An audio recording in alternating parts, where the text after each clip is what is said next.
back to the Scarlet Faithful podcast. This episode is brought to you by Knights of the Raritan, the Rutgers NIL Collective. Knights of the Raritan provides a unique way for Rutgers athletic programs to be successful in the ever-changing NIL environment. Become a member of Knights of the Raritan for a chance to win giveaways, unique experiences, exclusive event invites, and more. Subscribe to their free newsletter. I'll have the link in the description of this episode, and help Rutgers student athletes with NIL. I hope you consider doing so. Let's talk Rutgers men's basketball. It's been a bit. Had Rutgers men's basketball head coach Steve Pikiell on the podcast last Thursday, June 6th. Pretty extensive interview. If you haven't seen it yet, hope you check it out on all podcast platforms, YouTube as well. The video went pretty in-depth with stuff. Want to get into that a little bit and talk about some other thoughts I have as the men's basketball program takes the court on Saturday for the first summer workout of the offseason. All 12 roster scholarship players on campus. A little bit of breaking news on Friday afternoon. Brian Fonseca of NJ.com reporting that Dylan Harper had elective knee surgery and will miss the first 4 to 6 weeks of summer workouts. Obviously not ideal. Important to remember, he did tweak his knee middle of last season, his senior year at Don Bosco, which he led them to a state title after that injury. So he was able to play. He was dominant down the stretch of a senior campaign. And really, if you look at it, it's better he took care of it now than worry about letting it linger into his freshman season and ultimately his NBA career. An elective surgery. Never ideal to miss time. We would love to have him on the practice court these next few weeks with the team. Might as well have it happen now in June and not when preseason training camp starts in late September, early October. He'll be able to really study things on the sidelines, and not saying it's preferred, right? But there's still a lot he can accomplish watching film. Really just in terms of off-the-court bonding, of course, but in terms of really everyone getting on the same page is so critical now for these next 2+ months. There's going to be ups and downs. I said this to Coach Pikiell. It's going to be a roller coaster. You know, he always talks about overcoming obstacles and how appropriate going into what we all believe and hope will be a special season. Rutgers is dealing with one with arguably their biggest star right off the bat.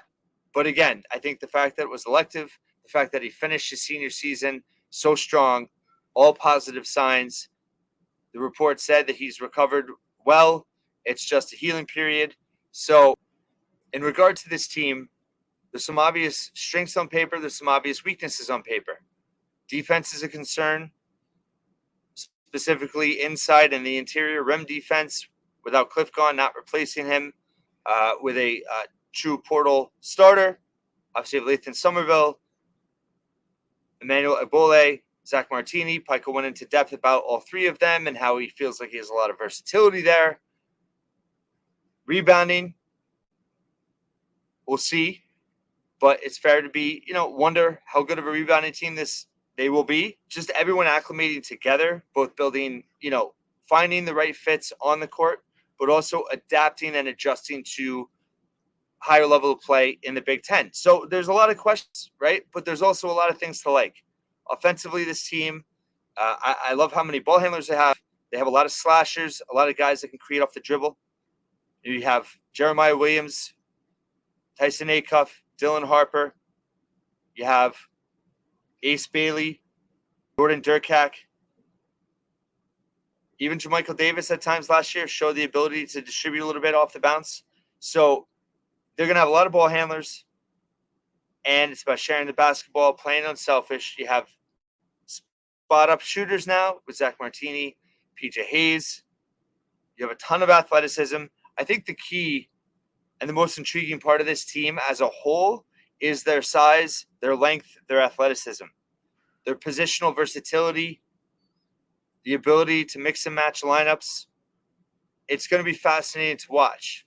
And specifically defensively, Pikiell said in the interview, he specifically cited Ace Bailey playing at the top of the 1-3-1, whether it's a press or a zone.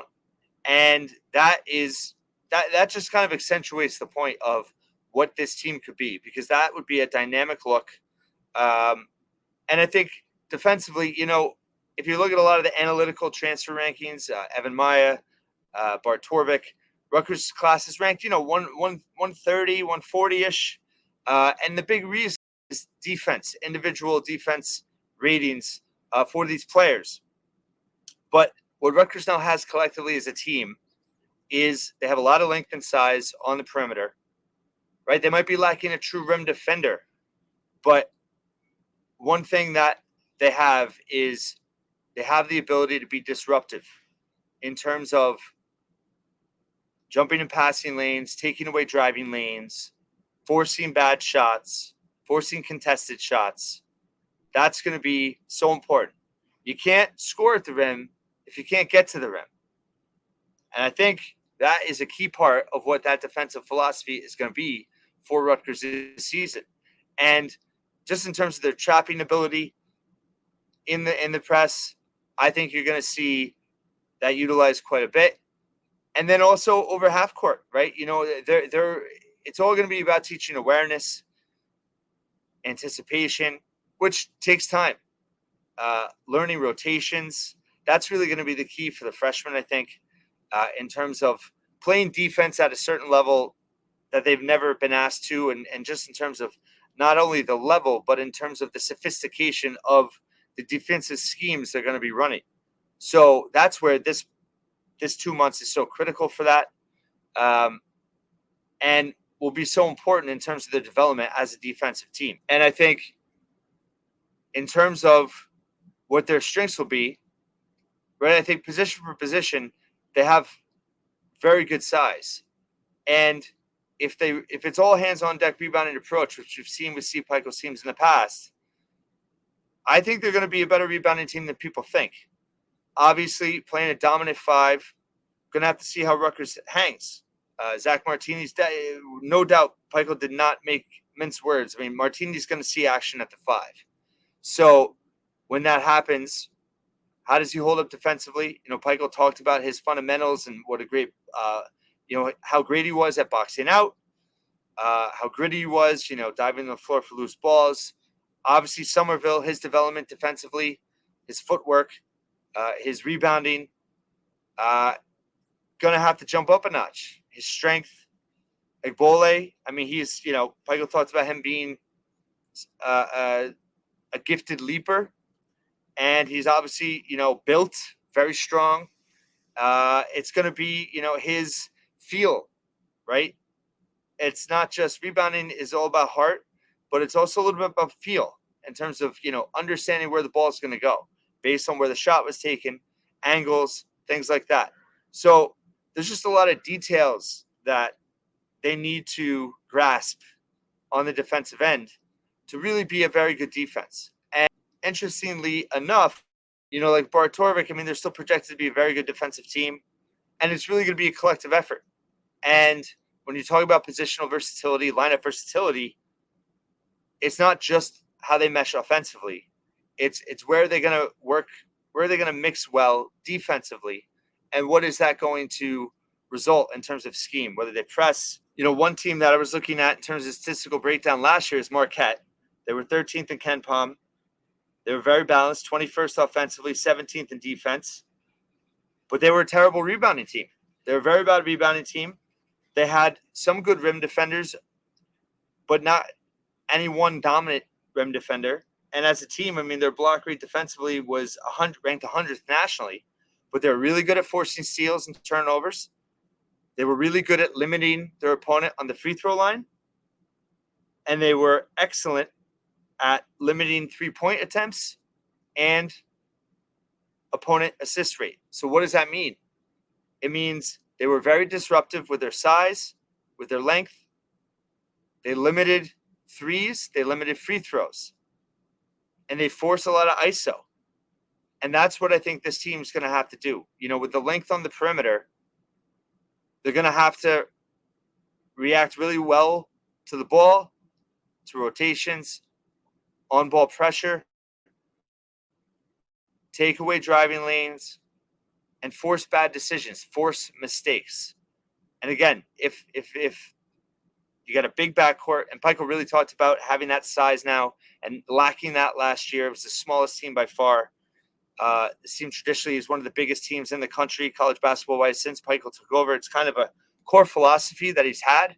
Everyone on this team is more or less between 6'4", and 6'9", aside from Jermichael Davis on the short end of the spectrum, and then Emmanuel Bole. So that's a lot of ability to mix and match size.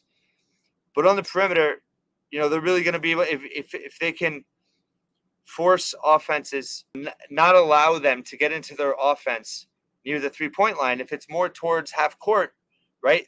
Those are the nuances in terms of little things you can do that maybe individually, right? They're not reflective of defensive rating, but as a team, if they can learn how to play together and understand the concepts that Pikiell wants them to run, you could see athletically, you could see size and lengthwise. There's potential there for this team to be very good defensive. It's going to be different. They're not going to have that rim defender like Cliff who can block 3, 4, or 5 shots a game and going to alter shots in the paint, right? So that is certainly a weakness. But the flip side, how do you compensate for those weaknesses that you have? Most college teams have 1 or 2 glaring weaknesses, even really good ones. But for this team, how do they compensate that with their strengths? In terms of offense, can they shoot 35% from 3 as a team, or even a little better? But can they hit that 35% mark? Can they shoot 75% from the foul line? Can they convert well at the rim? Shoot close to 60% on layups and twos near the rim. Can they shoot 52, 53% from inside the arc overall? Those are all key. Can they take care of the basketball? They have. I mentioned to Pikiell. 3 of his transfers were all top 250 in terms of turnover rate in the country last year. Acuff, Martini, Hayes. So that is encouraging. That was a trait I thought that jumped out in terms of a profile. He talked about them adding free throw shooting, not only free throw shooting, but guys that get to the line. So can they exploit that? They're going to have to do some of those things really well. Or competently. You can't have you can't have 2 or 3 deficiencies on each end of the floor, right? So if you lack rem defense, if your defensive rebounding is not great, right, you have to be able to make up for it in other areas. So if they're able to be an elite transition team and can finish at the rim, your opportunities, whether they come off turnovers, whether they come off defensive rebounds, what is their success rate in terms of taking advantage of that? So I think they have the players to be extremely scary in transition and very hard to slow down. It's going to be about decision-making.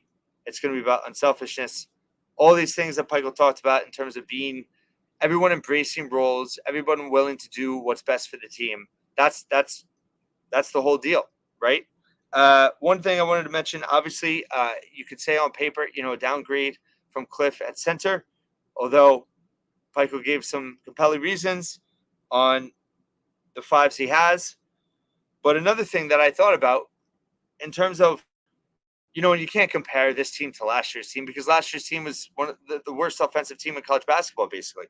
But you have to focus on the things I just mentioned in terms of being, at a certain level in all those offensive categories, being efficient, being efficient in all shooting categories, limiting turnovers, but also, in terms of personnel, long term, yes, we all wish Gavin Griffith stayed, but in the short term for next season, I think it's hard to argue that PJ Hayes is an upgrade for next season. He's more game ready next season than Gavin Griffiths will be.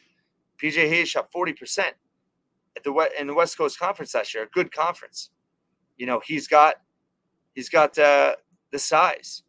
There's a good clip of him online. He bangs it up. He was diving on the floor for loose balls. He's got that experience. He shot even better. Yes, it was at the D2 level, but he's got, this is a man, big shot experience.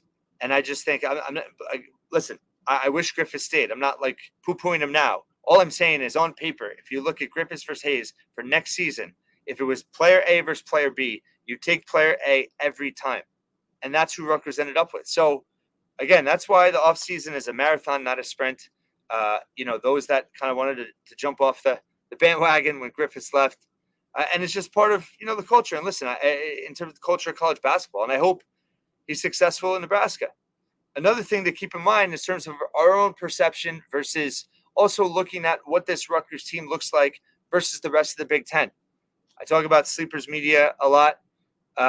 Really good podcasts, great YouTube channel. And they just did their power rankings for the Big Ten. And guess what? Carter Elliott and Greg Waddell both listed Rutgers as number 4 in the power rankings for Big Ten in terms of how the roster stacks up to the rest. So, again, Rutgers is not a perfect roster. They're going to have some deficiencies. Rim defense, rebound, how the team acclimates at a higher level on a consistent basis. Playing with so many freshmen. I mean, there are certainly question marks. But at the same time, the talent is undeniable. The versatility is there. The size, the athleticism. Now it's all got to come together and work. And that's Steve Pikiell's job. And I loved his confidence. I loved his embracing expectations. He said, bring it on, literally. When I talked about the national media and expectations. And, he didn't shy away from the goal is to win the national title. That's what he said. I love that that's out there. The backs against the wall mentality is still going to be there. This team's going to be a French top 25 team. There'll probably be most people pick them in the top 6 of the Big Ten. I think 4 to 6 probably not much better than that. And that's okay. And where they are in November doesn't matter comparatively where they are in March, obviously. But I think that the confidence in which Pikiell showed, and his mindset is going to be so key to this team. Because I think in years past, and part of that's embracing expectations and learning how to play with them, learning how to coach with them. Pikiell never had to deal with that before coming to Rutgers. And then getting their monkeys off the back, that 30-year monkey, and then winning the NCAA tournament game. And then the last couple of years after that, things got heavy.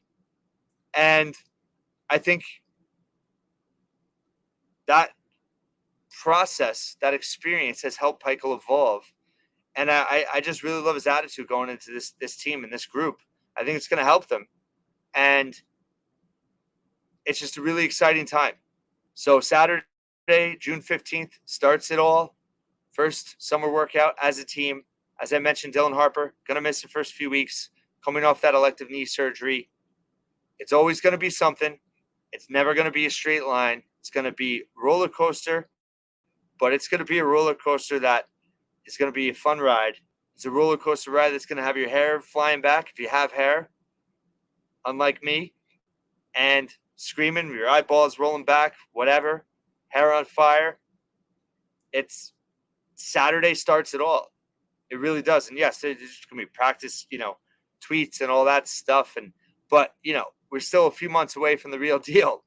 It is a symbolic start, and it's the first chance for this team to start working together. And it's super exciting, and I can't wait for it.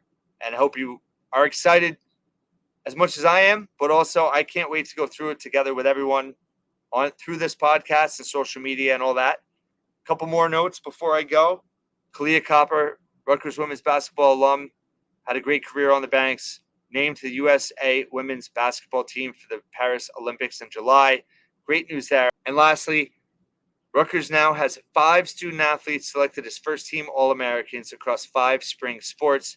I've been mentioning it throughout the last few weeks, but then I said, Josh Kuroda-Grauer could be the 5th. He was named a first-team All-American on Thursday. He joins Chloe Timberg, who won the national title in pole vault for track and field, Shane Knobloch with men's lacrosse, Cassidy Spillis with women's lacrosse, and Morgan Smith with softball.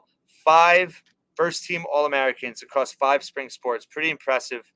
Obviously, you want those team results as well, but have to point that out. Congratulations to all those tremendous student athletes. I hope everybody has a wonderful weekend. If you're a father, have a great Father's Day. Football, what they're doing with recruiting, I covered that extensively this past week. Check those out. If you haven't heard those or watched those yet, please do. Rutgers men's basketball, the journey starts now. There's a lot to be excited about as we get into the midway point of 2024 and still a couple months out from the school year starting and things really getting real. Thanks so much for watching and listening to this episode of the Scarlet Faithful podcast.